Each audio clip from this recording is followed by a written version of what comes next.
Our investment process has many steps, but the core step, step one, is comparing fundamentals to asset prices. Our philosophy is we want to own cheap bonds, and we think fundamentals and asset prices should be related.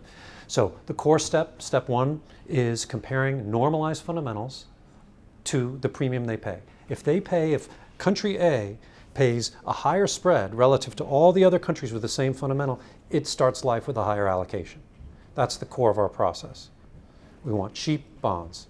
Then we run tests for things that can't be systematized. Step one is 100% math, it's a 100% model. Step two is for things that can't be systematized, that can't be put into a model, but that are still a formal part of our process. We have 3 tests for sovereigns.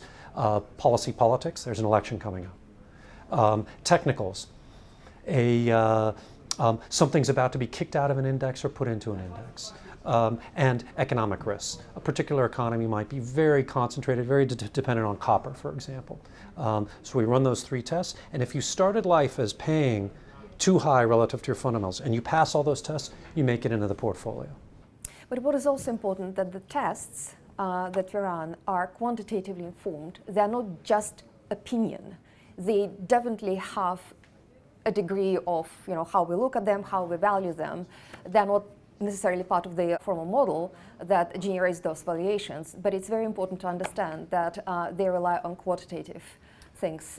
It's not just a judgment. Yes, the tests are informed by extremely quantitative information, just not quantitative information that can be put in a systematic model.